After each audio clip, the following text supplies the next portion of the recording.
Bene, buonasera a tutti, benvenuti all'Ateneo Veneto. Dopo l'incontro che abbiamo fatto lo scorso 28 marzo sugli omicidi di Gori, Albanese e Taliercio, affrontiamo questa sera gli anni di piombo sotto un particolare profilo, utilizzando benevolmente il libro di Ugo Di Nello, La via delle armi. Ne parliamo, dicevo, da un particolare angolo visuale, cioè quello del nord-est. Dice Di Nello che dei 16 più importanti eventi stragisti dell'epoca che noi ricordiamo, 70-80, il periodo della strategia della tensione, 12 sono stati pensati, organizzati, progettati da persone che risiedevano nel nord-est. Sulle stragi, su quel periodo, è stato scritto molto, ma questo libro e l'incontro di questa sera vuole dare una risposta o, come dice il nostro autore dei coni di luce, ad alcune domande. Perché proprio in Veneto, terra di buona gente, come abbiamo sempre detto, sono cresciute persone, gruppi legati all'eversione nera veramente più efferata, perché voi lo ricorderete, ma Ordine Nuovo, sciolto nel 73, si riorganizza clandestinamente l'anno successivo e Carlo Maria Maggi è a Venezia. Franco Freda, procuratore legale, è a Padova. Giovanni Ventura sono nomi che evocano, cognomi che evocano, è a Treviso. Poi c'è il gruppo friulano con Vinciguerra e Cicutini e un altro gruppo triestino. Quindi personaggi tristemente di tutto rilievo. La prima domanda è questa, e poi ci sono dei collegamenti tra queste persone e le stragi più eclatanti, Piazza Fontana, Piazza della Loggia, Questura di Milano?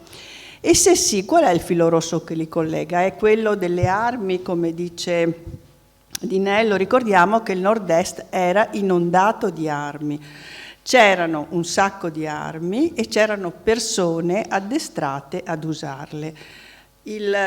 Noi andiamo in vacanza al Lido, il tiro al segno del Lido era un luogo dove era una base logistica, era un crocevia di esplosivi, si fabbricavano bombe.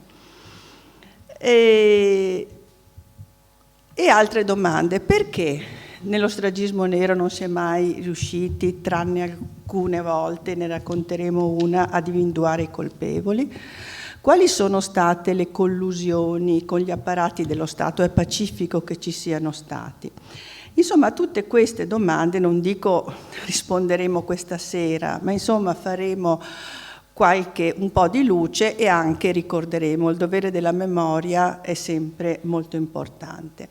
Abbiamo scelto diverse prospettive, quella di un sociologo, l'abbiamo chiamato per questo, Gianfranco Bettin. Obbedisco. E l'ex magistrato Felice Casson e il giornalista Gianluca Amadori. Io partirei da Bettin. C'è una risposta sociologica alla prima domanda che mi sono fatta: perché nel Veneto, terra di buona gente? E una seconda domanda, ma forse quella possiamo farla alla seconda tornata, intanto la faccio subito. Io mi sono sempre chiesta perché quel periodo della strategia della tensione, quei 10 anni terribili che tutti noi abbiamo vissuto, gli anni di piombo, sono stati gli anni in cui sono sorti per la nostra società italiana i più grandi diritti. Penso allo Statuto dei lavoratori, alla legge sull'interruzione della gravidanza, alla legge Basaglia, alla legge sull'equo canone, cioè tutte le conquiste sociali sono stati fatti negli anni più terribili della nostra Repubblica. Ti lascio la parola, grazie. Grazie. Mi collego subito alla chiave storica introdotta per poi spostarmi al compito assegnatomi, diciamo così, anche se in realtà in sede appunto di discussione a tanti anni dagli eventi principali, no? È difficile distinguere nell'intreccio di società, storia, politica, economia e tutto il resto, geopolitica, che ha un ruolo decisivo in tutta questa vicenda. Gli anni della cosiddetta strategia della tensione, gli anni delle stragi, in questo caso delle stragi fasciste, ma poi anche degli anni di piombo, si spiegano dentro gli anni della guerra fredda, e l'inizio della guerra fredda, subito dopo la fine della seconda guerra mondiale, apre una fase in cui si rimescolano le carte, e in questo rimescolarsi di carte si trovano fin da subito insieme quelli che saranno poi i protagonisti anche della strategia della tensione, e cioè fascisti e neofascisti più avanti, cioè una generazione successiva a quelli che erano stati fascisti durante il regime, no? Servizi segreti, apparati di Stato, ecco, più largamente. Tutti i corpi dello Stato, le forze armate, le varie forze dell'ordine, la magistratura, le prefetture, che per esempio con l'amnistia Togliatti vengono recuperati in un certo modo e riciclati, diciamo così, ma che non si riciclano mentalmente, culturalmente, politicamente, no? Componenti del nuovo quadro politico, che vedono nel recupero in chiave anticomunista in generale e anti-blocco sovietico, quando scenderà la famosa cortina di ferro poi, no? in una sorta di coalizione determinata non solo a difendere l'Italia dal nemico esterno, le famose invasioni da parte del patto di Varsavia, vagheggiate o temute, insomma, no? Ma anche dal cosiddetto nemico interno, che per loro erano anche partiti pienamente costituzionali, cioè la sinistra, i sindacati, e in questa chiave che viene utilizzata questa coalizione implicita dentro lo Stato profondo da un lato, dentro settori della politica dall'altro. E la strategia della tensione viene attivata quando la crescita delle forze del movimento sindacale, delle forze della sinistra, mette in discussione equilibri consolidati lungo tutti gli anni 50. La paventata complicità di questa parte sociale in grande fermento, in grande crescita con i nemici dell'altro blocco, diciamo così, viene utilizzata proprio per autorizzare ogni tipo di attacco. Ed è in questo quadro, in questo contesto storico, che il Nord-Est acquista una grande rilevanza. È una società, parlo del Nord-Est in senso ristretto, cioè quello che una volta si chiamava il Triveneto, per capirci, senza includere l'Emilia Romagna o parti della Lombardia, come si fa più largamente, per esempio dal punto di vista socio-economico, no?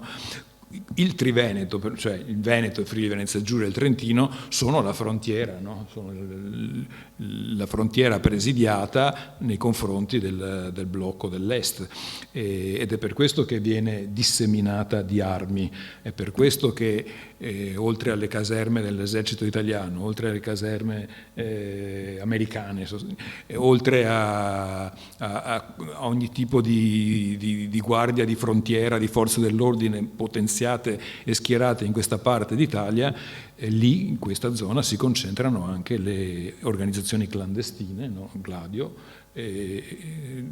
tutto quello che è riconducibile alla cosiddetta stay behind, cioè il dispositivo che implica il coinvolgimento anche di civili, no? O di paramilitari insieme a quella parte delle forze regolari, delle forze ufficiali, armate ufficiali, che si devono dedicare alla controguerriglia nel caso di invasione, alla guerriglia anzi in caso di invasione, e alla difesa del confine orientale. È in questo quadro che si spiega poi, quindi con questa disponibilità di accesso alle armi, che si spiega anche come una presenza di figure reduci del vecchio fascismo. Teniamo conto che la Repubblica Sociale Italiana, cioè l'ultimo fascismo che si è fatto Stato in qualche maniera in Italia, a capitale Salò, Venezia era una capitale pure, no? E quindi una è un'area che vede una presenza consistente di questo tipo di chiamiamoli reduci per ora, no? Ma poi o figli loro o conquistati per le più diverse vie all'opzione neofascista, si crea anche una nuova, anzi più generazioni di neofascisti che ragionano sul fallimento della loro matrice, diciamo così, no? E la rinnovano, provano, e questo è il lavoro che fa Freda in particolare. È un neofascismo che guarda più al nazismo che al fascismo italiano, no? Da cui molte volte si sente tradito, no? E che guarda con grande spregiudicatezza sia al proprio nuovo radicamento, anche a combinare, descrivendosi come sovversivo, come rivoluzionario, come di rottura radicale con l'assetto democratico uscito dalla Resistenza, insomma, con l'Italia democratica e anche con l'Occidente democratico, peraltro, no? Guarda direttamente anche a chi dentro gli apparati dello Stato gioca la propria partita contro la crescita delle forze della sinistra, del movimento operaio. All'inizio la strategia della tensione, la minaccia del colpo di Stato, per esempio il primo, quello del piano solo del 64, viene giocata proprio contro le riforme ed è lì che abortisce come dire, la carica riformista del primo centrosinistra, quello tra DC e socialisti, no? È lì che alcune riforme chiave vengono o snaturate, svuotate o addirittura abortite proprio, no? La riforma urbanistica, la riforma agraria, cioè due grandi ambiti in cui la speculazione e l'investimento più spregiudicati e anche più distruttivi, come vedremo dopo, no? Come dire, conquisteranno spazio, impedendo ogni serio vincolo, ogni seria programmazione, ogni seria conciliazione di interessi diversi, no? E quindi le città devastate da speculazione, i fondi agrari idem o caduti in mano di grandi monopolisti e così via. Come verrà in seguito tentata ogni forma appunto di riforma in altri ambiti. Le riforme che venivano giustamente ricordate prima avvengono malgrado questa spinta e sono il portato della crescita di quel movimento e la crescita di quel movimento è anche la ragione per cui alla fine abortisce a sua volta anche l'ipotesi autoritaria, cioè sia nella chiave a cui si punta con la strage di Piazza Fontana in particolare della sospensione dei diritti, no, e la proclamazione dello stato d'emergenza, facendo un passo fuori della Costituzione per eventualmente poi farne un altro in direzione greca, era successo 2 anni prima, o in direzione cilena, succederà 3 anni dopo, no? In Cile per l'appunto, ma in tanti altri paesi secondo il piano Condor o l'operazione Giacarta, che dir si voglia, cioè ciò che in tanti paesi del mondo viene attuato per impedire la crescita di forze, le forze della sinistra sostanzialmente. Questa è la logica per cui, e perché nel nord-est? Perché la società del nord-est ha delle caratteristiche che si prestano a far crescere queste male piante, ha anche caratteristiche che si prestano a far crescere piante dai buoni frutti, come abbiamo visto, insomma, no? Però certamente c'è una forte società conservatrice, molto chiusa, c'è il timore del confine orientale, di ciò che appena di là sta succedendo, ci sono le memorie della guerra che suscitano sentimenti contraddittori, c'è una radicalizzazione che anche in senso opposto come dire, riflette questa rottura con questa società chiusa, ma a sua volta la elettrizza, come dire, no? E la rimotiva.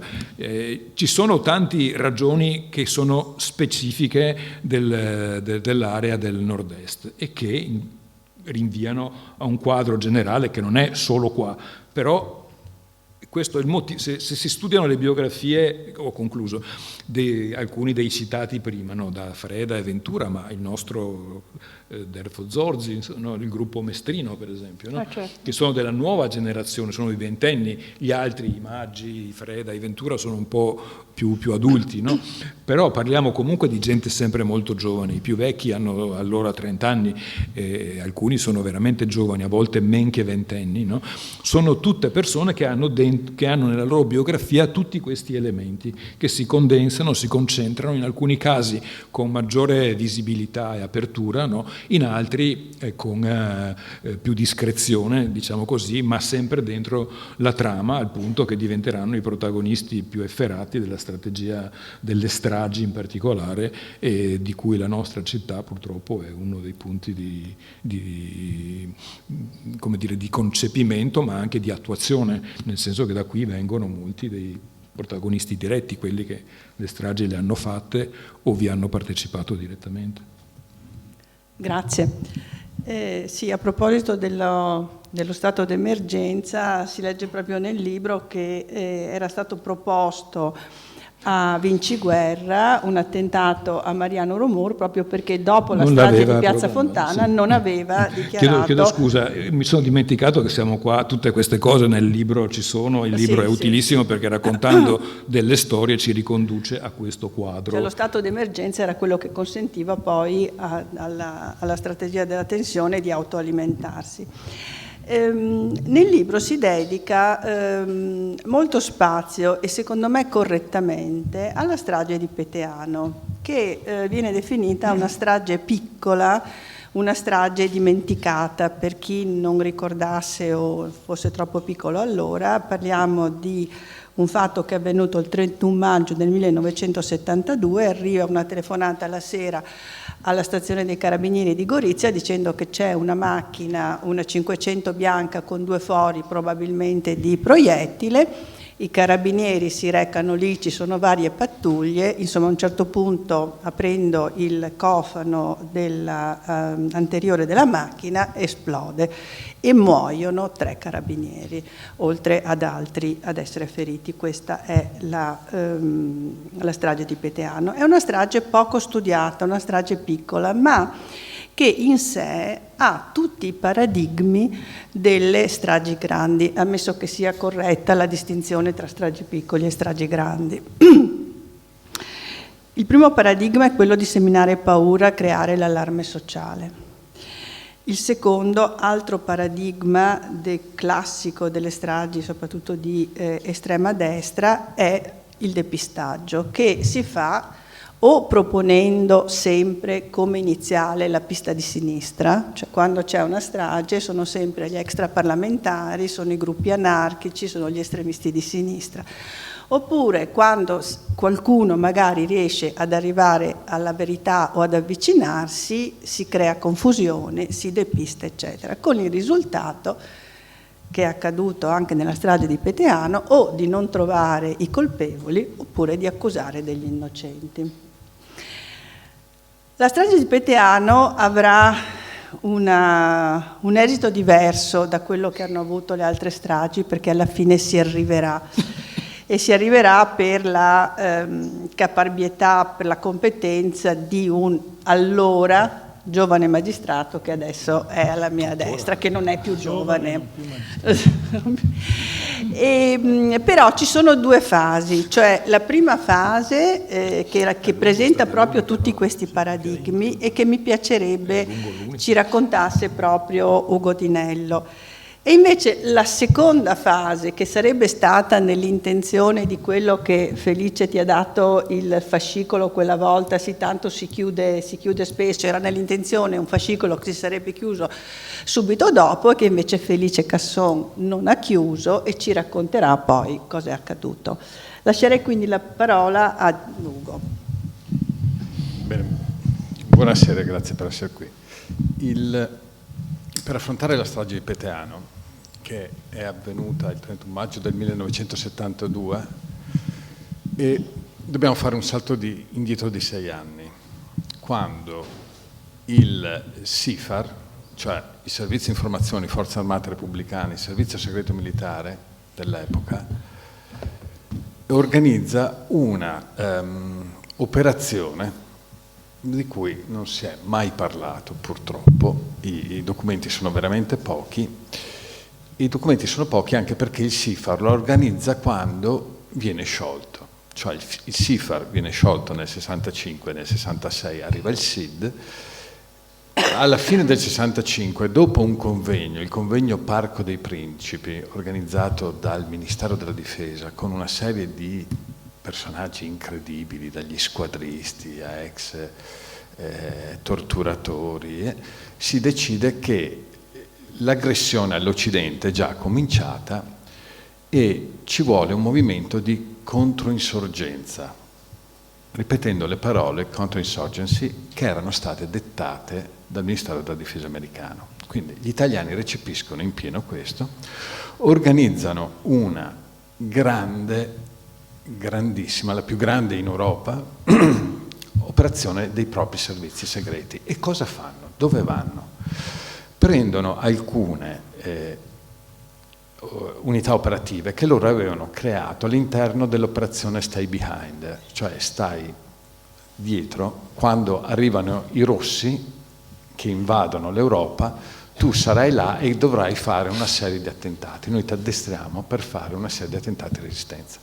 Fanno questo e in questa operazione che si chiama Delfino, che viene organizzata con alcune unità di Gladio, viene dato una serie di ordini. Ci sono quelli di dare fastidio alle manifestazioni fatte dalla sinistra, ma è interessante il quadro in cui questa operazione viene immaginata. Cioè si dice, attenzione, la controinsorgenza, l'insorgenza, cioè i rossi, sono arrivati a minare lo Stato italiano, chiedono tante cose e noi dobbiamo fermarli. Come li fermiamo? Li fermiamo facendo alcune cose e al punto F si dice organizzando attentati da attribuire alla controparte. Allora, questo punto F, come diceva la Presidente Magaraggia, è stata un po' la chiave che ha governato lo stragismo italiano che noi abbiamo conosciuto. Ogni volta, come ricordava giustamente la Presidente, vi ricordate Piazza Fontana, il primo che hanno preso chi era? Un anarchico. Lo stesso per l'attentato alla questura di Milano, che anche quello era contro Rumor. Ti ricordi Gianfranco? Il Rumor doveva andare, era ministro dell'interno, e viene organizzato questo attentato contro l'uomo che, quando era ministro del Consiglio, non aveva decretato lo stato d'emergenza, e viene fatto da un agente dei servizi americani, la cui cartella all'interno del Stato Maggiore dei nostri servizi segreti a Forte Braschi esisteva ed era vuota, a cui viene tatuata una A di anarchia sul braccio. Cosa succede il 31 maggio 72? Come è stato ricordato, esplode questa 500, che era stata segnalata ai carabinieri e magicamente chi era al comando delle sezioni investigative, cioè della Legione dei Carabinieri Friuli Venezia Giulia, il colonnello Dino Mingarelli, sapeva già tutto, sapeva già chi era stato, perché da uno dei nascondigli in cui erano occultati gli esplosivi e le armi per Stay Behind, per Gladio, erano stati rubati dei chili di esplosivo al plastico e un accenditore a strappo dello stesso tipo usati a Peteano. Cosa fa il colonnello dei Carabinieri? Il colonnello dei Carabinieri Dino Mingarelli, che è un ex ufficiale del SIFAR, è uno dei bracci destro del generale De Lorenzo, prende subito in bocca una pista rossa. Dice, guardate, sono stati i comunisti. Prima di tutto, quindi, deve imporre questa pista e assume lui il controllo diretto delle indagini, esautora tutta la polizia, l'apparato di polizia giudiziaria dei carabinieri e dice: sono io, perché me l'ha detto il generale Palumbo. Generale Palumbo, che era il comandante della Legione di Milano che governava il nord Italia, è l'uomo che viene chiamato ad esempio da Licio Gelli nella riunione dei generali a Villavanda. Questo per darvi il quadro di chi stiamo parlando. Il colonnello Mingarelli organizza quindi una ricerca di personaggi che possono essere colpevoli e la guarda all'interno dell'estrema sinistra in lotta continua. Viene clamorosamente smentito dai testimoni che la magistratura di Milano sta sentendo e che dicono: non c'entra niente.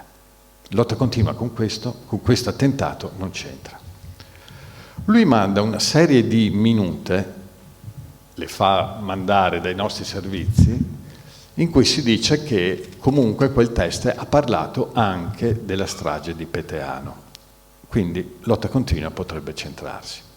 Viene stoppato ulteriormente dalla magistratura di Milano che gli dice: guardi colonnello, non c'entra niente, noi abbiamo invece dei problemi con dei neofascisti che Giovanni Ventura ci ha indicato come probabili esecutori di attentati. Quando esplode la 500, perché il tenente Tagliari tira la leva, vi ricordate le vecchie 500? L'apertura, il cofano è davanti, il motore è dietro.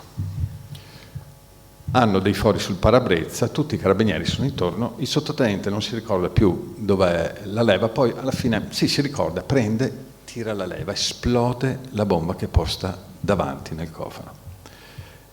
3 carabinieri vengono, 3 padri di famiglia, vengono dilaniati, di 2 le mogli aspettavano i bambini. Un ufficiale dell'Arma viene proprio devastato per tutta la vita. Bene, il colonnello Mingarelli sa che c'è stato quello che si fa in ogni notizia criminis, cioè si fa un'analisi del quadro, un'analisi del teatro. Arriva un ufficiale di polizia giudiziaria che dice cosa c'è nello stato dove è avvenuto il reato. Quindi si guardano tutti i particolari, si raccolgono tutti i brandelli di carne, i resti di esplosivo e vengono trovati anche alcune cose. Probabilmente 2 bossoli che sono quelli della pistola, dei colpi esplosi da pistola che aveva fatto i fori sul parabrezza dell'auto per cui i carabinieri si erano avvicinati all'auto. Mingarelli ha un grossissimo problema. La magistratura di Milano, città da cui lui è stato cacciato perché aveva preso parte al piano solo del generale De Lorenzo, gli dice: ti stiamo guardando. Questo, il rapporto gli arriva il 6 giugno del 1972.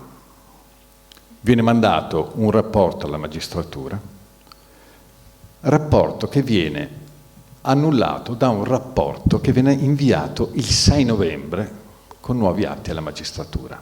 Cos'è successo tra il 6 giugno e il 6 novembre? Tra fine giugno, quando arriva proprio il rapporto sul tavolo del magistrato, e il 6 novembre, quando gli arriva uno nuovo.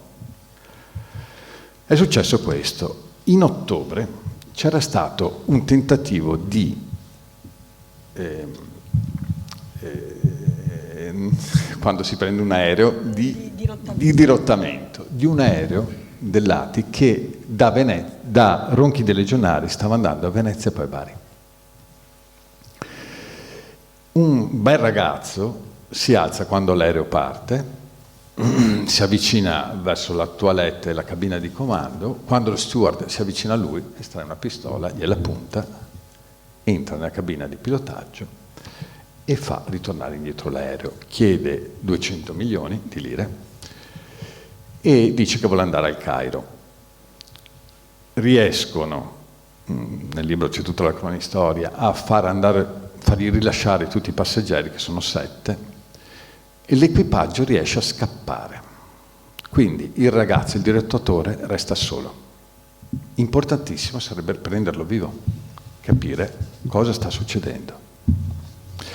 Vengono mandati 3 uomini delle forze dell'ordine, un carabiniere e un appuntato di pubblica sicurezza all'epoca e un maresciallo di pubblica sicurezza, che era anche un tipo un po' particolare. Nino Valente era un istruttore di tiro rapido di secondo grado, sapeva sparare e sapeva colpire.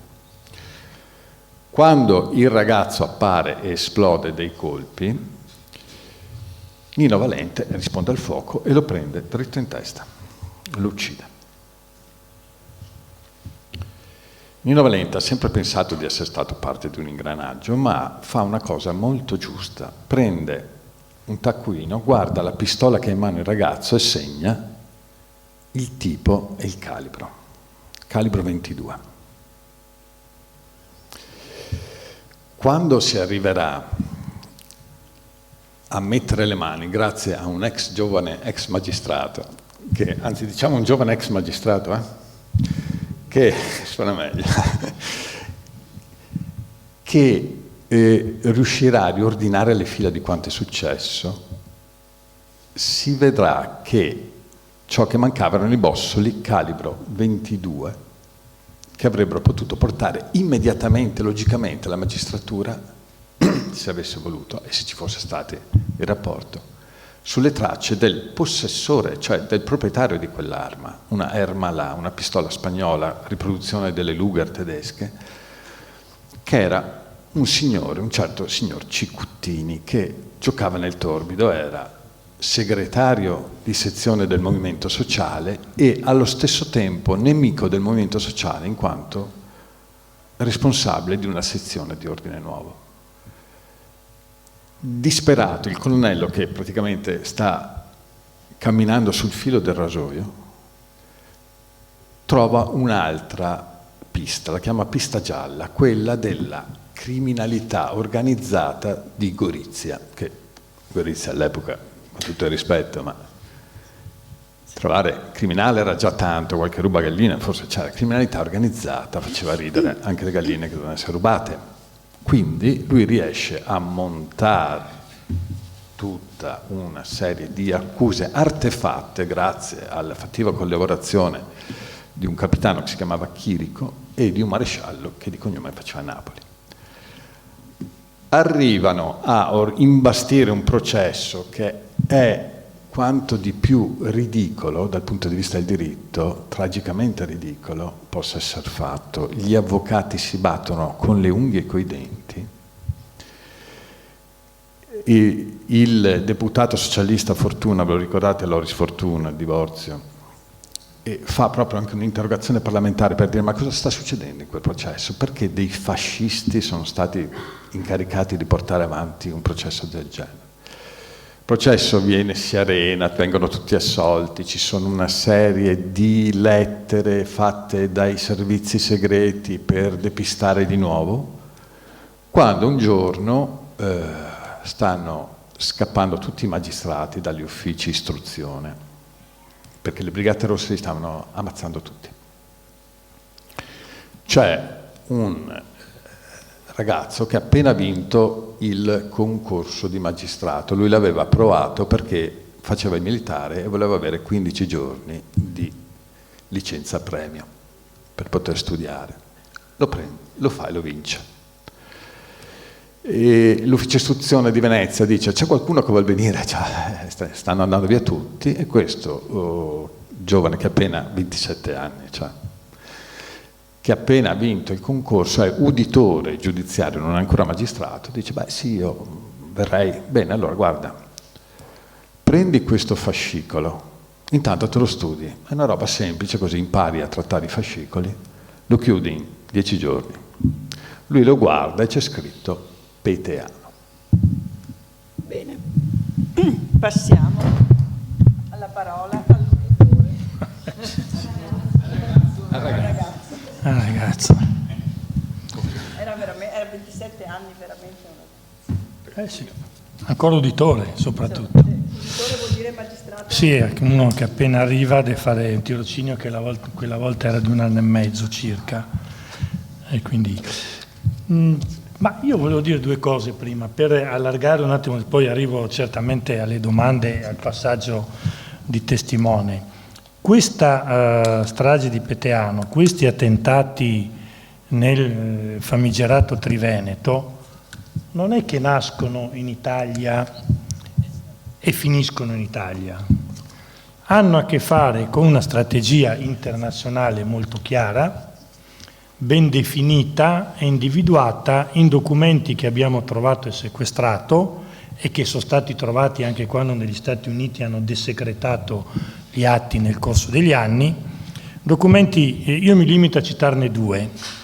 Il piano Demagnetize, che tutti conosciamo a livello internazionale cosa volevano fare i servizi statunitensi, in particolare la CIA, e soprattutto un documento del Dipartimento di Stato che letteralmente dettava la linea di comportamento per gli stati del mondo occidentale, soprattutto in Europa. E troviamo in quel documento del Dipartimento di Stato degli anni 60 delineato tutto quello che doveva essere fatto, in parte l'ha già ricordato Ugo Dinello poco fa, e cioè come si dovevano comportare servizi, persone degli apparati, gli estremisti di destra che dovevano essere utilizzati, cioè infiltrarsi tra gli altri, infiltrarsi nei cortei, nelle manifestazioni, fare piccole provocazioni, questo per cominciare. Poi salivano di livello le indicazioni che dicevano bisogna farli anche questi piccoli attentati, bisogna salire un po' alla volta e se necessario, questo era l'ultimo punto, l'ultima indicazione precisa, bisogna fare dell'Italia e della Francia come in Vietnam. Dipartimento di Stato, questo aveva scritto. Fare dell'Italia e della Francia come in Vietnam. Perché Italia e Francia? Perché, ricordando quello che diceva Gianfranco poco fa, perché in Italia e in Francia c'erano le forze progressiste di sinistra, cattoliche, sindacali, più numerose e più pericolose per quell'ottica di servizi americani. Quindi siamo perfettamente all'interno di una teoria, strategia che prevedeva per questi stati una sovranità limitata. Poi ognuno può declinare il concetto di sovranità limitata fino anche all'ultima guerra pendente tra Russia e Ucraina. Vengo alla domanda che è stata posta.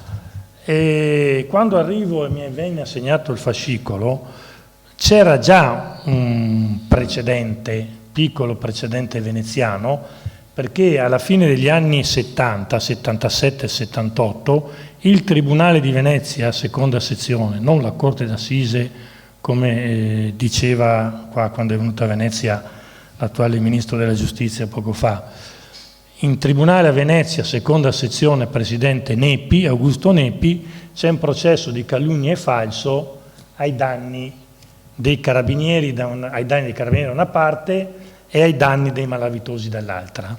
Calunnie che poi erano diventate calunnia della calunnia, quindi non si capiva più niente.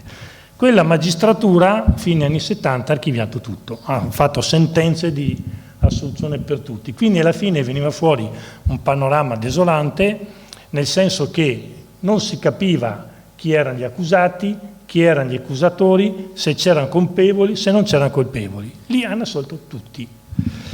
Nell'80 arriva il fascicolo, che viene preso in carica dall'ufficio istruzione e poi mi viene dato quando sono auditore giudiziario, per la prima volta col delitto di strage e altro, perché la Corte di Cassazione è interessata sulla competenza, legittima suspicione, c'erano magistrati, altri magistrati denunciati, tra cui il procuratore di Gorizia, un giudice istruttore, procuratore generale di Trieste, insomma c'era un po' di magistratura chiamata in causa. La Cassazione ha detto questo processo sulla strage nell'80 lo dice, lo fa Venezia, e quindi mi arriva. Quando mi danno questo fascicolo, appunto da auditore, leggitelo, chiudilo che non c'è niente da fare. Questa era indicazione chiarissima, così che emergeva. E invece cominciamo a fare indagini.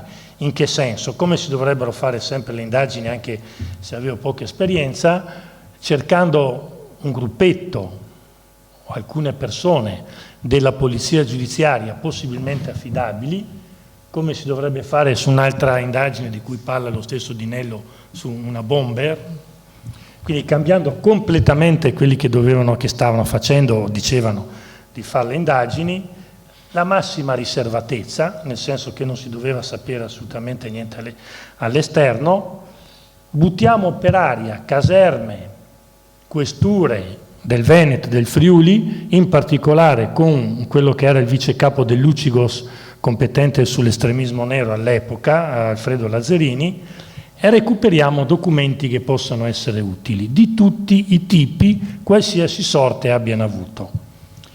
E quindi in questo senso cominciamo a cercare documentazione e ben presto vengono fuori documenti, direi, impressionanti, perché c'è tutta una vicenda, quella di Reutero l'hai trattata, sì, che è trattata sul libro anche, che praticamente 6 giorni dopo la strage arriva una lettera anonima firmata Z in prefettura Trieste, che dice: io ho visto chi ha fatto la telefonata anonima che ha chiamato sul posto i carabinieri. So da dove hanno chiamato, so cosa hanno fatto. Dopo questa lettera, dopo 2 giorni ce n'è un'altra, insomma alla fine sono 5-6 lettere in prefettura che Lazzarini mi porta a Venezia, ci mettiamo a tavolino, diciamo, vediamo se riusciamo a capire da dove viene fuori questa indicazione e perché non è stato fatto niente, se non è stato fatto niente. Mi soffermo un po' perché è uno dei punti più importanti poi questo qua. Lazzarini mi dice subito: se lo individuiamo questo lo troviamo morto. Cerchiamo di capire la scrittura, i timbri di partenza, le indicazioni che dà sul bar, che era un bar di Monfalcone, via Nazionale, chi frequentava, discorso della prefettura. Insomma, in sintesi troviamo che un funzionario della prefettura di Trieste, Mauro Reutero, che aveva visto chi aveva fatto la telefonata, l'aveva sentito, l'aveva indicato anche dicendo sono in grado di vederlo. Poi dopo la 5ª, 6ª lettera, soprattutto dopo il dirottamento aereo di Ronchi Legionari del 6 ottobre del 72, quando vede le foto dei terroristi neri sui giornali, dice: visto che a voi non interessa niente sapere, voi procuratore di Gorizia e prefetto di Trieste, non vi interessa sapere chi ha fatto cosa e chi è stato a fare la telefonata, il resto tolgo il disturbo, non mi metto più in contatto. Non lo ha salvato questa cosa, perché quando si è andati a cercarlo abbiamo trovato che in effetti Mauro Reutero era morto, ed era morto nel periodo in cui stava saltando la pista gialla sulla strage di Peteano a Gorizia e stava emergendo qualcosa sulla pista nera. E praticamente vediamo che è stato trovato morto nel suo ufficio in prefettura a Gorizia, con pantaloni abbassati, con una rivista pornografica in mano. Simulando, va bene.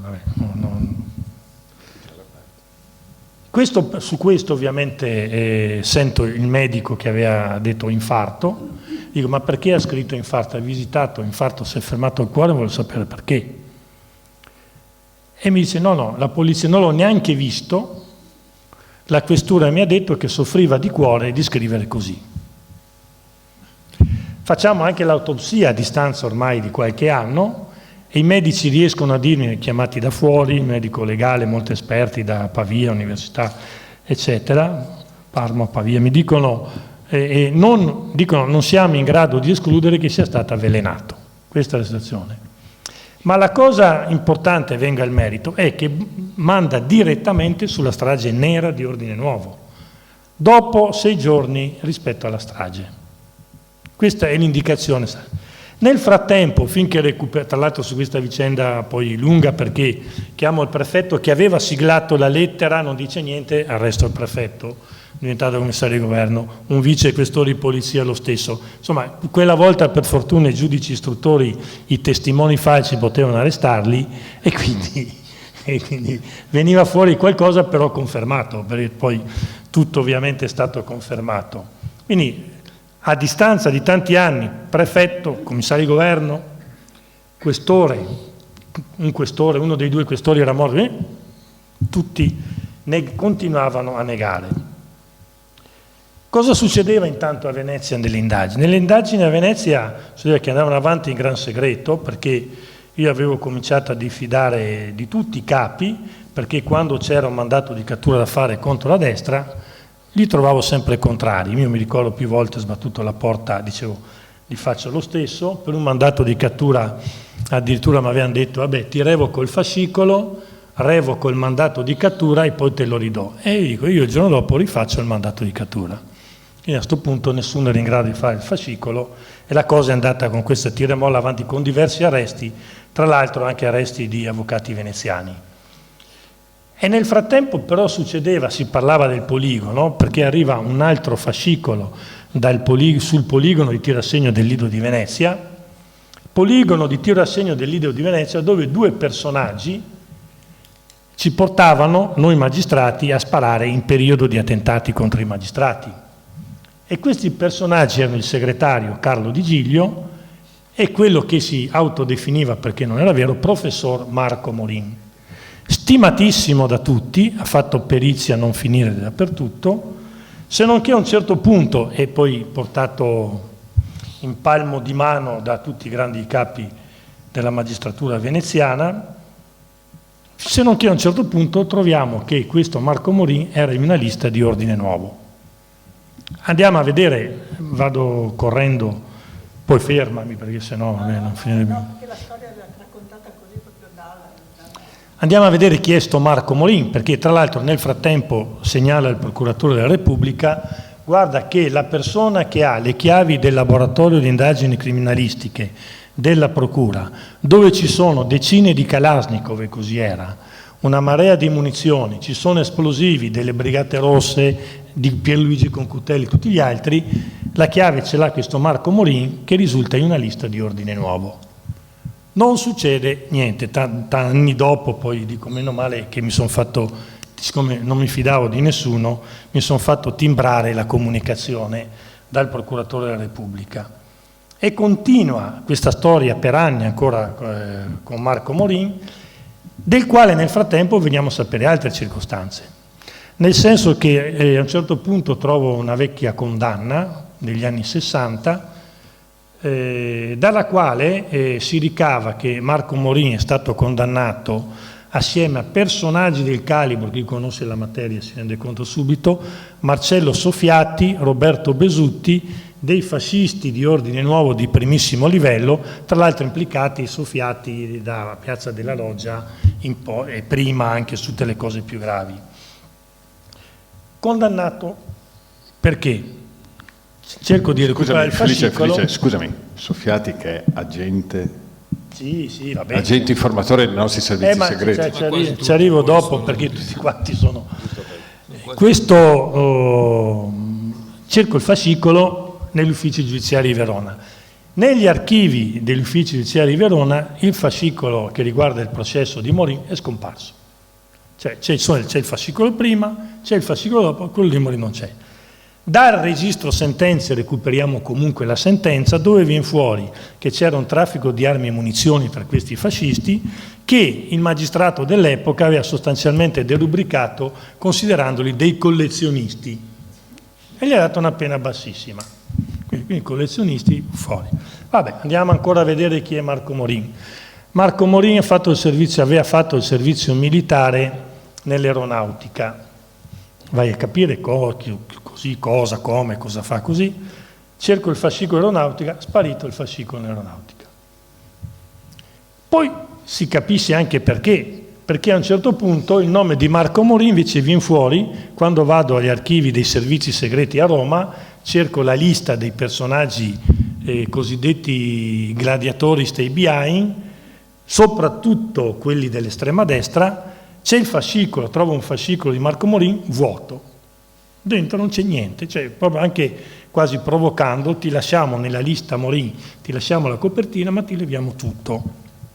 Come c'erano nelle liste di Gladio dei Manlio Portolan di Trieste, Avanguardia Nazionale, Enzo Maria Dantini, Avanguardia Nazionale di Roma, e Gianfranco Bertoli, non hai fatto il nome, però è quello della strage di Via Fate Bene Fratelli a Milano, che era anche lui nelle liste di Gladio, con imbrogli per dire non sono questi, sono degli omonimi, insomma le cose le abbiamo fatte saltare. Questo è l'ambiente in cui ci troviamo a lavorare con Lazzarini.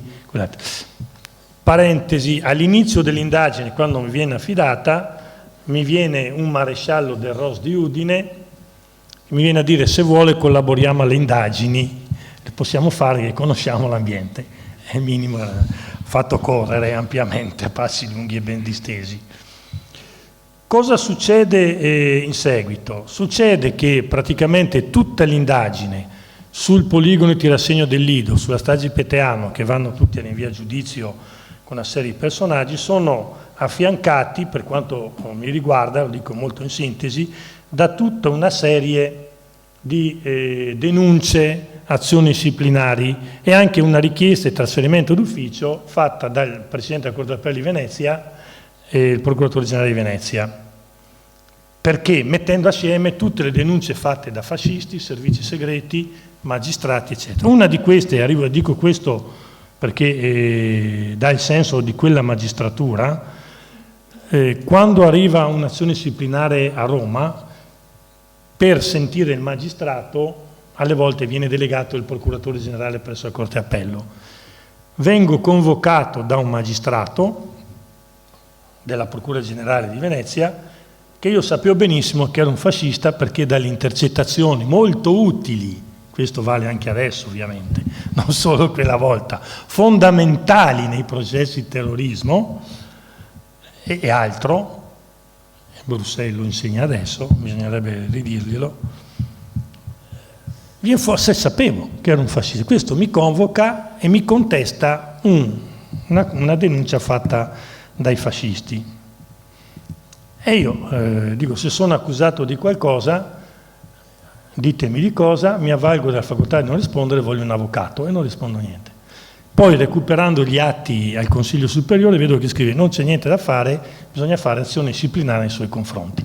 Questa era la magistratura veneziana. Magistratura veneziana, grandi capi che arrivavano anche loro, formati in epoca fascista, che non sono stati adeguatamente epurati all'epoca. Questo è. E questo si paga nelle forze armate, nei servizi segreti e nella magistratura. Ecco, questo io ricorderei per le difficoltà. Poi sappiamo che è stata la prima strage che ha avuto riconoscimenti di responsabilità penale. Non so se è il caso, casomai ne parleremo dopo, della posizione Vinciguerra, che è molto particolare, però insomma credo che sia stata una finestra sulla storia d'Italia per i comportamenti della destra, della politica, della magistratura, dei servizi segreti e nei rapporti internazionali, perché dalla strage di Peteano poi è scaturita quella finestra che ci ha portato a individuare la struttura clandestina, non segreta ma clandestina, perché contro la Costituzione, che era Gladio Stay Behind. Intanto mi fermerei qua. Grazie. Mentre parlavi mi hai fatto venire in mente, tu sei entrato in magistratura nell'80 se non sbaglio, io nell'85, che noi giovani magistrati venivamo portati alla sede della procura e Morin ci faceva le lezioni. Cioè noi giovani, Morin faceva le lezioni perché il professor Morin era considerato un super esperto, e mi ha fatto tornare in mente questa cosa. Sedicente professore. Condannato ampiamente. Condannato. Penso di averlo condannato anche io in pretura per qualche reato piccolo, non lo so. Ma credo doveva essere il reato per i titoli abusivi. Titoli abusivi, perché sì. Diceva di essere professore, dottore, sì. E si inventava le università, i titoli, proprio aveva la mente del Faison. DNA. Bene, sì, devo dire che questa di Peteano e i depestaggi sono stati veramente terribili. Lo scrive Felice Cassone nell'ordinanza di rinvio a giudizio.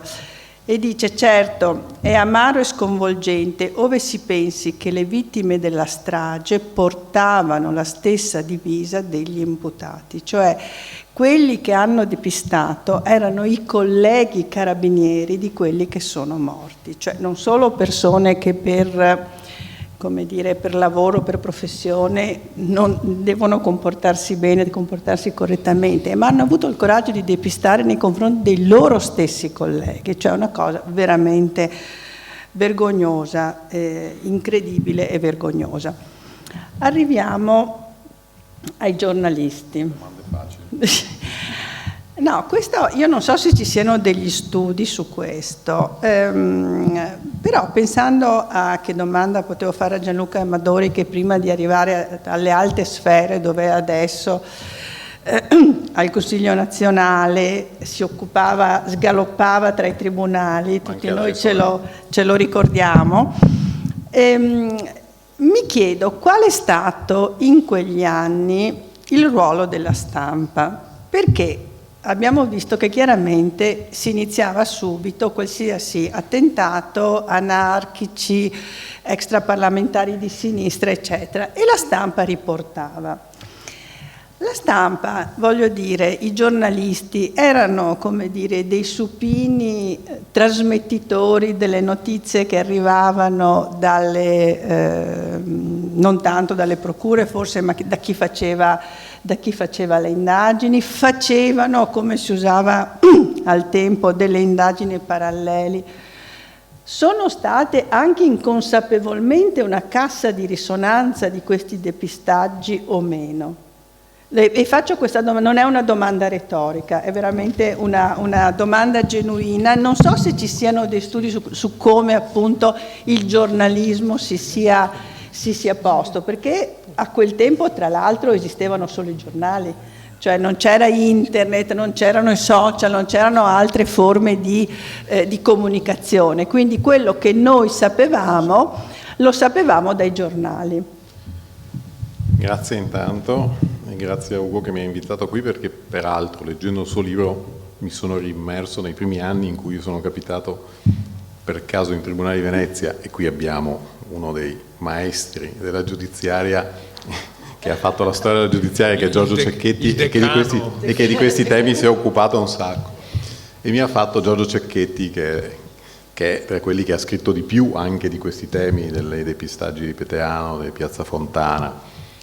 E rileggendo il libro di Ugo mi ha fatto venire in mente quei primi anni 90 in cui si erano riprese le fila dei processi per Peteano e cominciavano a venire fuori le cose di Piazza Fontana con le indagini milanesi, in cui appunto io, che non ne sapevo niente o pochissimo perché anch'io ero molto giovane, avevo iniziato a capirne qualcosina e a scriverne. Detto questo, la stampa dell'epoca, che era un po' più limitata di quello che è oggi il mondo dell'informazione, come sempre la stampa all'inizio scrive quello che sa, e non è che può fare nulla di diverso che apprendere le informazioni dalle conferenze stampa, dai comunicati, dalle fonti ufficiali. Devo dire che su questi temi un po' alla volta ha anche iniziato a scavare, perché qualche giornale nuovo che non era legato alla tradizione, ci sono state delle inchieste di Espresso e inchieste di Repubblica molto approfondite, e un po' alla volta pescando le carte che sono venute fuori dalle inchieste, ma anche facendo indagini giornalistiche, qualcosa si è riuscito a tirare fuori. Fare giornalismo su questi temi credo che sia una delle materie, dei settori più difficili, perché già è stato difficile per la magistratura riuscire dopo anni e anni a tirar fuori la verità, ad arrivare poi a tutta la verità, forse non ci si è ancora arrivati, però a scavare ci sono venuti decenni, e per i giornalisti è ancora più difficile. È ancora più difficile, non è che oggi la situazione sia diversa, perché oggi, che per certi versi il mondo dell'informazione è più vario, è più difficile che le notizie non escano perché dai social, perché la rete, perché il giro delle informazioni è quasi istantaneo, c'è anche molta più disinformazione, c'è un movimento per confondere le idee, c'era una volta, ma oggi funziona la propaganda, la gran cassa della propaganda funziona ancora molto bene. E di conseguenza direi che oggi la situazione non è cambiata moltissimo, anzi per certi versi forse è peggiorata, perché oggi, attualmente, proprio in questi anni, in questi mesi, in questi anni, la crisi del giornalismo, dell'informazione professionale è fortissima, non ci sono più risorse per fare un giornalismo d'inchiesta, per cui inchieste se ne fanno sempre di meno, e per certi versi, pur avendo tante voci, molte voci in più rispetto all'epoca in cui c'erano pochi giornali che scrivevano, queste voci in realtà si occupano di cose molto più leggere e in qualche modo ripetono tutte le stesse 4 cose un po' così che si trovano sui social.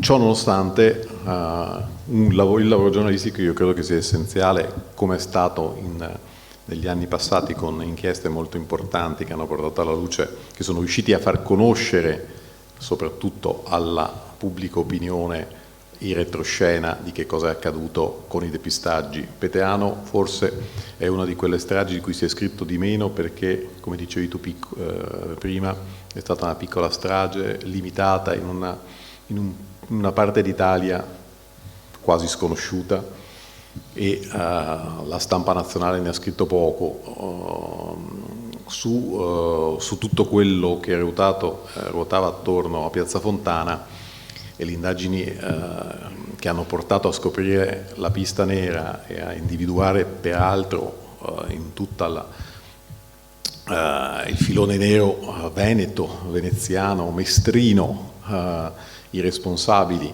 del trasporto dell'esplosivo, eccetera. Su questo credo che il mondo dell'informazione e la stampa abbia avuto un ruolo molto molto importante nel darne conto, nello scriverla, nel riuscire a raccontare anche nei minimi dettagli quello che la magistratura è riuscita a scoprire, e poi ad andare a scavare alla scoperta dei personaggi, perché poi il giornalista su queste cose è difficile che riesca ad arrivare prima della magistratura, nel senso che riuscire ad arrivare a scoprire depistaggi oppure a capire come è andata la responsabilità su una strage, un giornalista magari non è proprio facilitato, non ha le fonti di prima mano, però il mondo dell'informazione e del giornalismo ha questo, può andare ad ascoltare la gente, ad intervistare, a scoprire personaggi che sono nascosti da qualche parte,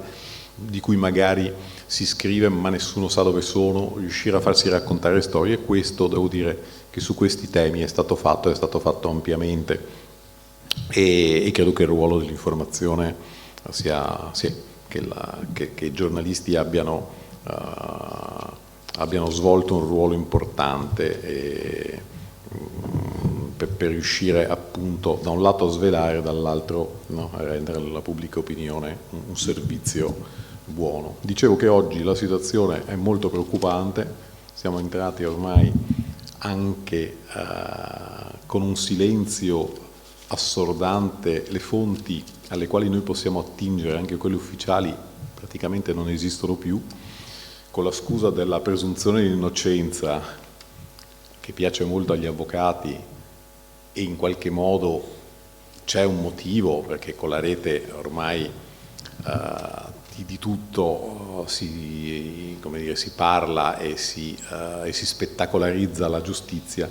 Dall'altro canto si è creato un meccanismo nel quale nessuno delle forze dell'ordine può più dare notizie. Esiste una sola persona che è il procuratore della Repubblica, che ha la titolarità di decidere che cosa è di pubblico interesse e che cosa può essere dato alla pubblica opinione. Non stiamo parlando di inchieste coperte da segreto, stiamo parlando di fatti, arresti, indagini chiuse, richieste di rinvio a giudizio. Tutte queste cose qua ormai è una persona sola che decide se la gente deve sapere o non deve sapere.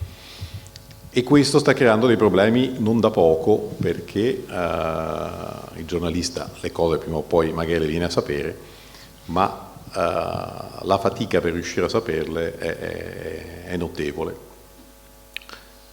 E di conseguenza al lavoro normale, anche quel lavoro normale che dicevamo prima, vai alla conferenza stampa e intanto racconti quello che ti raccontano e poi un po' alla volta vai a scavare e capire se c'è qualcosa di sotto e se quello che raccontano è vero o non è vero. Oggi non ci raccontano manco, per cui siamo passati nella fase successiva, nella quale è anche difficile avere le notizie sui fatti spiccioli, cioè i carabinieri, la polizia si rifiuta di risponderti e di darti informazioni perfino sugli incidenti stradali, come se l'incidente stradale fosse qualcosa di così segreto e andasse l'importanza dello Stato, la tenuta dello Stato, no? Eppure è così. Questa fase è molto molto difficile. Devo dire che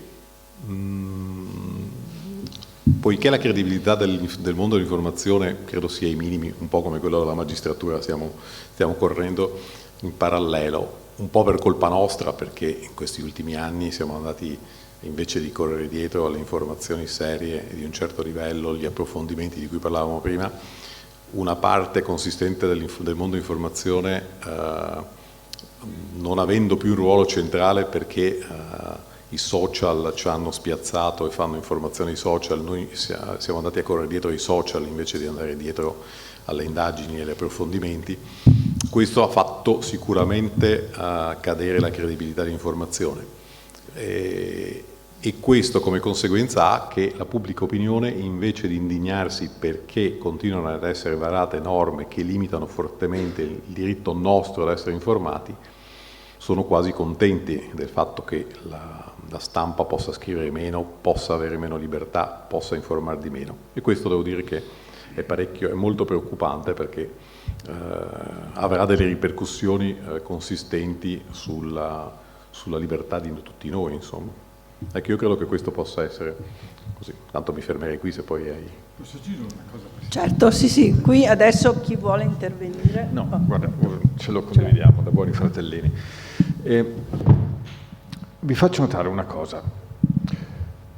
L'attentato di Peteano, che qua abbiamo preso, la strategia della tensione è veramente un periodo molto lungo, ma l'attentato di Peteano è arrivato a sentenza e ha proprio sezionato quanto è avvenuto.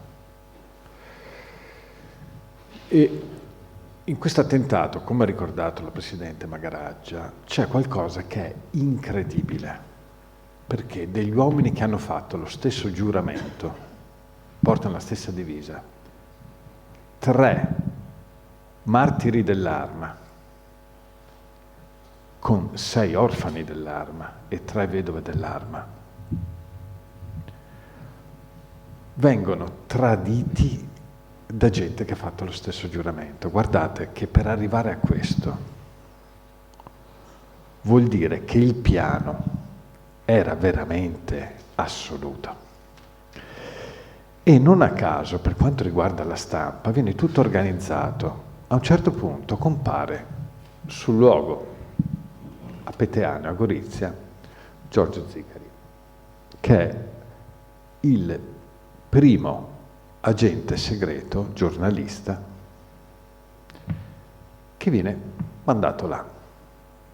Cioè, si erano preoccupati molto bene di far sì di avere un loro uomo sul posto, i servizi segreti. Tanto che quando il povero Testa, che è del Giorno, di un altro giornale e del Resto del Carlino, fa la sua inchiesta sul processo di Peteano dicendo qua sta succedendo qualcosa di allucinante, e la stampa comincia a tirar fuori il processo di Peteano come, grazie anche a Loris Fortuna, come esempio di un pateracchio pazzesco fatto per nascondere la verità ai cittadini. E qua la stampa ha fatto un grande lavoro, un grande lavoro. la posizione di Zicari comincia a vacillare. Infatti dopo si scoprirà che lui è al soldo dei servizi segreti. Guardate che questa infiltrazione alla stampa continua. Noi abbiamo l'agente Betul che firma, adesso dov'è? Libero? Come si chiama? Farina? Farina, cioè un agente dei servizi segreti, un giornalista, ex condirettore del Giornale, che attaccava gli altri colleghi che facevano le inchieste, che è stato radiato, riammesso, riradiato, e che adesso da libero cittadino continua a scrivere, a infangare, ad attaccare le persone, i colleghi che fanno il loro mestiere. Perché vorrei anche dire una cosa, il processo Peteano ci insegna, con tutte le cose sollevate dal Presidente, da Gianluca e anche prima da Gianfranco, che la differenza tra un cittadino e un elettore la vediamo qua. L'elettore è un cittadino informato, perché ci può essere cittadini per nascita, ma elezione è una scelta. Bisogna essere informati sui problemi della Repubblica e poter fare una scelta di voto consapevole. Quello che ha accennato Gianluca sul fatto che un arresto, ma vi rendete conto? La notizia che una persona sia privata dei suoi diritti è importante o meno per la collettività? Un arresto, c'è una persona che può decidere se è di interesse sociale o meno. Adesso, senza volere sollevare degli scenari cileni o argentini, ma capite che comunque stiamo andando verso la felicità di farci raccontare che tutto va bene. Abbiamo un ministro della giustizia che ci dice che le intercettazioni meglio non farle se poi vengono usate male. No, mi scusi, meglio farle, poi vediamo come devono essere usate, ma le intercettazioni ad esempio servono e come. Ecco, tutto qua. Grazie. E ci sono altri interventi? Prego. Un'osservazione su Peteano, su quello che è il paradosso della strage di Peteano. Se prendiamo per buone le parole del suo principale protagonista, cioè Vinci Guerra, no? Vinci Guerra dice che organizza quella strage per marcare la distanza con i propri camerati quando si accorge che quei presunti camerati sono in realtà dei doppio giochisti, sono al servizio dei servizi, no? E quindi ha i suoi occhi che coltiva di lui che coltiva la purezza rivoluzionaria, ordinovista, neofascista, avanguardia nazionale, le ha fatte tutte lui, sono dei traditori. E quindi lui, per rimarcare la natura rivoluzionaria del suo movimento e di se stesso, del suo gruppo in particolare, fa quella strage apposta contro i carabinieri. Tanto la strage non è una strage casuale che colpisce chi colpisce, è mirata proprio contro i carabinieri. Ciò nonostante scatta, come dire, di default, in automatico, il depistaggio, no? E lui si offende in un certo modo di questa cosa, perché il depistaggio viene fatto quando chi compie la strage è uno dei servizi, cioè uno che è fascista ma è anche al soldo dei servizi. Se prendiamo, e bisogna prenderla con cautela ovviamente, la sua versione sempre, ci dà un ulteriore indizio di come la macchina del depistaggio, la macchina delle complicità, lavori anche quando non sarebbe necessario. Insomma, qui avremmo dei fascisti che vogliono rivendicare il proprio attacco allo Stato e abbiamo una macchina dello Stato che è stata istruita per coprire e depistare in direzione della sinistra e comunque nascondere i veri responsabili, anche quando questi vogliono essere riconosciuti come tali. Insomma, è un paradosso, ma si spiega con la storia dei doppi fondi, dei doppi giochi, dei tripli giochi in cui siamo quando parliamo di quegli anni e quando parliamo di tutta questa lunga e sporca storia che si dirama in più direzioni. La cosa inquietante e originale, anche ne parlavamo un'altra volta, no? Del libro di Ugo, è come anche al di fuori della strategia della tensione in senso stretto recuperi questo quadro di complicità, ambiguità, oscurità, no? Per esempio nella storia di una bomber, ne parlava Felice prima, no? Riconducibile a quel sottobosco armato sparso in tutto il nord-est, o la storia più recente, una bomber va anche dopo, ma insomma della legione Brenno, no? Cioè dell'agguato a cui a Marghera vengono sottoposti i 3 della volante, di cui 2 restano gravissimamente feriti, no? Portando le conseguenze perenni, no? Mirko Schio e Silvio Busato, no? Zago se la sfanga perché sta guidando e sono gli altri che scendono, no? E anche quella ci mostra un sottobosco che va ben oltre la fine della guerra fredda, no? Anzi è nella decomposizione del mondo della guerra fredda che trova nuove motivazioni, perché con ogni probabilità è una storia che ci riporta ai traffici di droga e soprattutto di armi con la Croazia, con l'ex Jugoslavia, eccetera.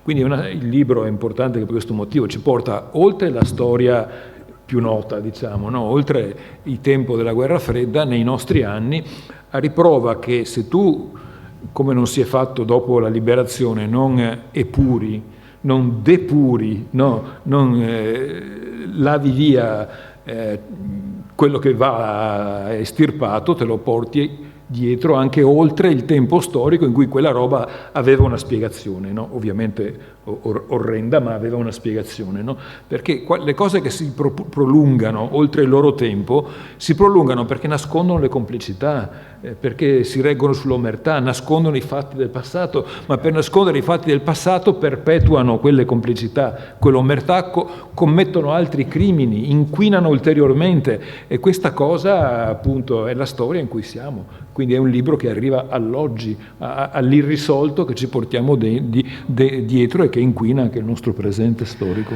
Sì, mi permetto di dire che è stato un irrisolto che ha scelto la nostra Carta Costituzionale, perché nella disposizione transitoria ha permesso, dopo 5 anni dall'entrata in vigore, ai capi ai quali era stato interdetto di poter rientrare nella circolazione dell'amministrazione. Quindi adesso, giusta o sbagliata pacificazione di quel mondo che era finito nella guerra civile, comunque è stata una scelta, insomma, dei nostri costituenti, e ne paghiamo le conseguenze, le abbiamo pagate. Felice, volevi dire qualcosa? Sì, io per uscire anche un po' da un equivoco che in parte poi l'ha riportato Gianfranco poco fa, concordo totalmente con quello che dice sul depistaggio, le coperture di cui hanno goduto i fascisti per Peteano quasi in automatico subito dopo la strage. Non sono invece per niente d'accordo sul fatto che Peteano si vada al di fuori della linea della strategia a tensione e che Vinciguerra sia un puro. Non è assolutamente così, lo dico rapidamente perché se no scriviamo libri anche su questo. Perché quando hanno organizzato l'attentato di Peteano, primo non l'hanno mai rivendicato. Se uno fa un atto politico, intanto rivendica e dice faccio questa strage contro i carabinieri. Mai fatto per anni, anni e anni dopo. Secondo, non era scontato che fosse contro i carabinieri, perché ricordo che hanno messo la macchina in un posto isolato, in mezzo alla campagna, al confine, e Vinciguerra stesso dice che a un certo punto ha buttato via velocemente la ruota di scorta dove hanno messo l'esplosivo, perché c'erano 2 morosetti lì, quindi era frequentato da persone normali. La macchina prima dell'attentato è stata lì 5 giorni, chiunque poteva passare e vederla, non era scontato che fosse il carabinieri. Poi dopo 5 giorni hanno deciso di telefonare. Quindi tanto questo va. Poi Peteano è tipica, anzi direi che è più forte come episodio della strategia della tensione, proprio perché si mette contro lo Stato chiaramente e vuole istigare, ricordiamo che siamo nel 72, un'epoca in cui l'MSI ha avuto il massimo dei suoi voti e c'era una richiesta di forza, quindi attaccare l'esercito, attaccare i carabinieri poteva voler dire proprio, anzi un atto ancora più forte, poi ronchi lesionari. Secondo, da un punto di vista personale del gruppo di Vinciguerra, loro hanno fatto anche in precedenza attentati che potevano essere indiscriminati contro la gente comune. Hanno fatto 2 attentati ai treni sulla linea ferroviaria in occasione del viaggio di Tito in Italia, che non sono saltati perché è andata bene. Hanno fatto la rapina, vabbè, in banca così, alla casa dell'onorevole De Micheli Vitturi, che era un avversario loro politico missino, sul davanzale, e poteva morire chiunque. Hanno fatto attentato al monumento ai caduti, eccetera. Poi loro sono stati, se erano puri, non sarebbero stati, come sono stati in realtà, fonti e confidenti di polizia e di carabinieri a Udine quella volta. E loro hanno sempre fatto i confidenti.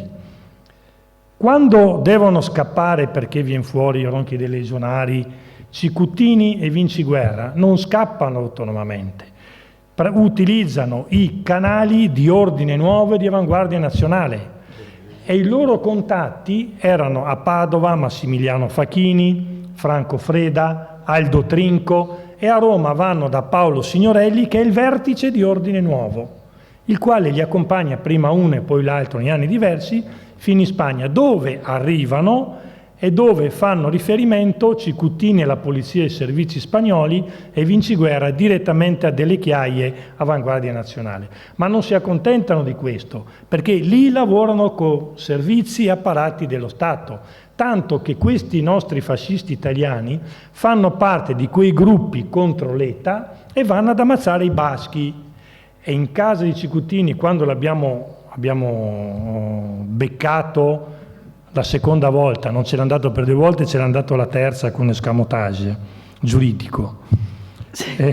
Insomma. Ecco. Vabbè. No, praticamente, siccome in Spagna lui si era sposato con la figlia di un generale spagnolo, per 2 volte non ce l'ha dato, allora terza volta abbiamo fatto un trucchetto perché lui venisse di qua del confine in Francia per un lavoro e lì quando è arrivato in Francia abbiamo preso e la Francia ce l'ha dato. Questo è successo. No, poi quando facciamo la perquisizione in casa ai Cicuttini in Calle Bole a Madrid, troviamo documentazione che loro lavorano con i servizi e con la polizia spagnola, quindi la purezza lì. Ma inoltre troviamo documentazione su un traffico di armi di un certo livello, che arriva oltre ai cannoni fino alle motovedette, con l'America Latina, con l'Argentina, con i regimi.